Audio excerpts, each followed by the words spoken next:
léegi nag li ma bëgg a laajaat mooy manifestation yi nga xamante ne ñu ngi koy amal ci réew mi opposition bi di ko def boobaak léegi ñu gis ne autorisé woon nañ leen le 8 juin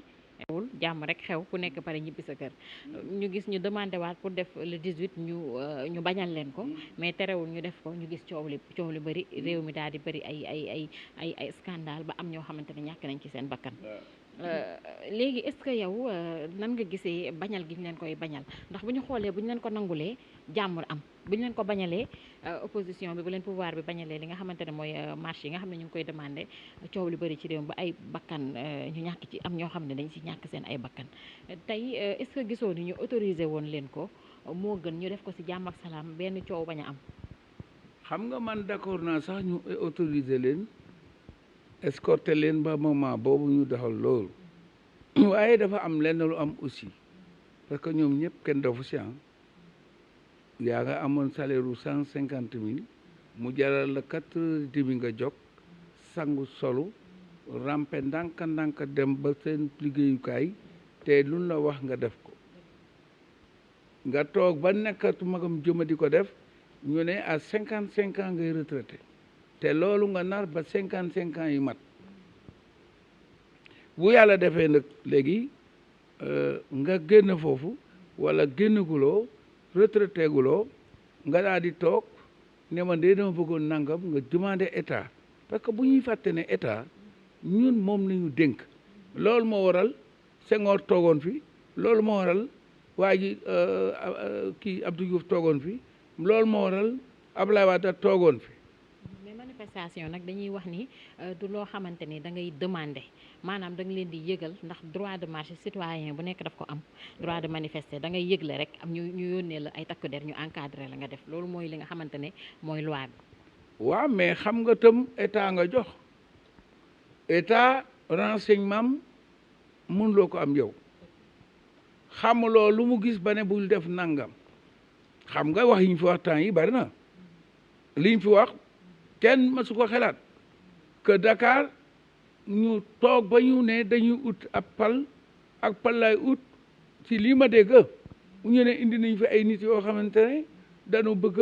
pour que yëngal réew mi. ay rebelle wax nañ fi ne am na ay rebelle yu dugg ci dëkk man xam nga su may mbokk lañu moo tax parce que lébu ak joola ak séeréer ñoo bokk maam man dama bëggoon pour que foofu ñoom ñii opposition ñuy bàyyi xel ci suñuy doom bàyyi xel ci suñuy rakk bàyyi xel ci suñuy mag parce que wala na boto réew mu tas tey admettons pour wax la rek dey di bari ba ñii deede di def vengeance noo koy def xam nga tey ji du ma la na boto man sama jikko laay waxe ni ma xalaate laay waxe baal leen ma Sénégalais yi baal leen ma mais man tey jii maa ngi am benn frère dese ay doom baay yoo xamante ne ñoom ñëpp sumay frère lañ samay kii lañu bu ma ñëwoon tey dox yi ba ñëw fekk kër gi nu ne ree nañ si kenn sa mbedd ma sa rassemblement ba maa doo génnee ak gan ah bañ a génne non attends parce que damay wax sama dëgg bëgguma pour que ñun suñu bopp ñun Sénégal en tant que sénégalais ñuy indi loo xamante ne coow lay indi urne yi ñoo war a atte ñoo war a def différence mais du ñun ñooy créer ay caaw si suñu biir li ngay gis ni bu ko kii parti au pouvoir defoon tamit dañuy libre pour wax ko parce que yàlla moo moom dëgg te moonu ilif nga ñëw créer loo xamante ne ñun dañuy reyante suñu biir xam nga reyante bi ma lay wax stratégie laa lay jox de admettons ñu ne dama rek ko Jaraf Youssou Ndoye la ñu rey keroog bi ñu téye sama doom téye nañ ko si affaire bi waaw. xanaa dafa doon manifester. waaw. ok sa doom moom bokk na ci ñi am lu leen naqari ci réew mi. moo tooñ bañ ma waxee laa ne moo tooñ parce que fu yemoon fa mu war a yem bon loolu yëpp ko fekk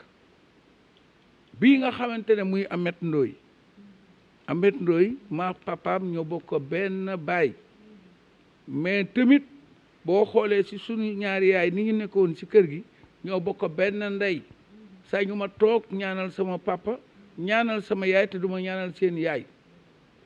ñemañu ma loolu ci àdduna. mais bàyyi nañ ko wala. bàyyi nañ ko mais xam nga tamit toog ba war a tollu fenn fi ñuy dégg ay wax ci yow ñu nga lay dóor ñu nga lay nii xam nga rafetul te bëgguma loolu ñu def ko benn doom ci suñuy doom parce que da nga war a jàppa doom yooyu ne say doom lañ doomi Moussa Ndoye papa ba nga États-Unis nelawatul woon bu ma oowee maa koy defal ne ko bàyyil grand frère bu soobee yàlla dina nu suturaal waaw loolu ma daloon ci suma biir famille yu papa est-ce que yéene naa ko mu dal benn Sénégalais moo tax xale yi may demander muy parti au pouvoir di opposition bu leen kenn génne ngeen taxaw ci mbedd yi di def naka sadul noonu kii la koy defloo mu nga teg këram sa doomam est-ce que tëju ko sa sawali so pour bañ ma génne ñun xam nga ñun lébu seetaloo ñun amuñu ay buntu kër yuy tëju fan ngay dem ñun noo suñu mbokk yi nekk ci kaw gi benn biling kiling xamuñu ay buntu kër ak yooyu te ñoom ñi wax ak xale yi ñuy génn kenn ko ci nekk yaa ngi appartement boo xamante ni da koy tëj tous les jours bu gan ñëwee sax ci fii nga toog ngay xool affaire boobu nu mu tudd appareil boobu dictaphone la xaw ma nu mu tudd kii merci am lépp ñun amuñu loolu toppatoo ñu loolu noonu jàmm daal lañ wax ku nu gisee nag ci beneen fànn parce que da nga far moo mel noonu dafa metti parce que gis naa sax dëgg gu ñu wax ci kii bi nga dégg benn xaw ma xale la xaw ma mag la waaye daal jëriñoowul xelam mu saaga ma ndey waaw dafa xamul lan la ci internet bi. ci internet bi xam nga tey bu fekkoonte ne dafa saaga ndey waaye tur ba mu utiliser baaxul non man affaire tubaab la ko bindee de genre organisation la xaw ma lan la mais man passé naa foofu